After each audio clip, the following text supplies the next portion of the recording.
Omukyala Kasule Lumumba avuddeyo n'asaba bekikwatako ng'asinziira ku fulo ya Parliament n'agamba nti waliwo obutambi obulabibwa nga abasajja abakuumi b'eddembe ate beefuulidde abantu okubeera nga babaligita emiggo.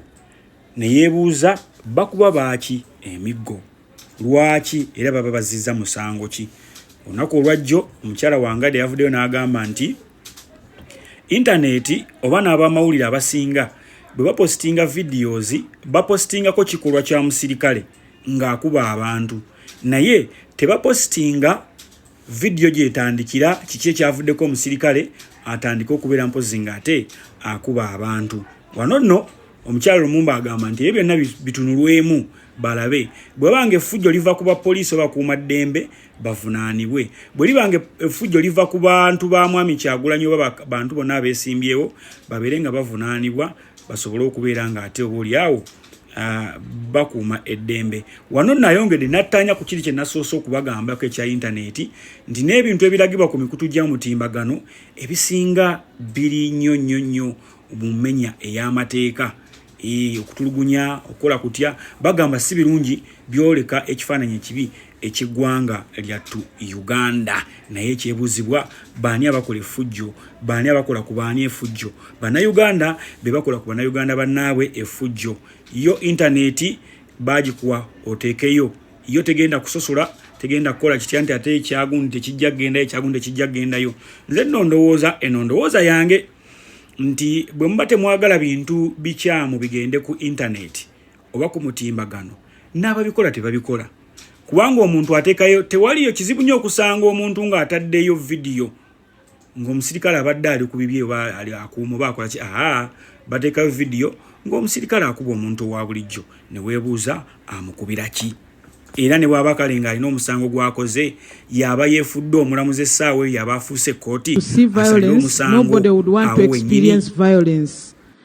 But when police comes up and gives us information based on what has happened, Right Honorable Speaker, it's the responsibility of the people who are hurt, especially the political party or the individual candidate, to petition the Electoral Commission, and the Electoral Commission calls for a meeting, and if it requires also calling for the government agency that is responsible for the activity or for whatever has happened, then discussion goes on, and if it requires even Electoral Commission bringing out more stringent guidelines, can do that based on what has been discussed. So I want to request the Leader of Opposition to raise this issue with the Electoral Commission, because the Electoral Commission will have the time to listen to them and look at the evidence they have, but also call the other parties to also bring the information and the evidence they have. If it is visual, then a discussion will go on and a way forward will be found, and it will inform the decision or even amending the guidelines.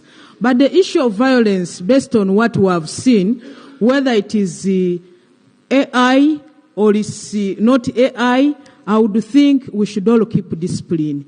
And if police gives us guidelines, let's follow the guidelines. And we should also not mobilize people to take up the law into their hands, because it is affecting the most innocent. When you see what is happening, in the beginning, before these videos also came up, well, if they are not AI, where people are giving instructions to people to do certain things above the law, certain things were not happening. And even the Leader of Opposition came here. I was here, and he appreciated. And we also cheered him and said, it is okay, let's continue this way. So what went wrong? We should go back to the Electoral Commission and find out, because that is the team that is mandated to bring all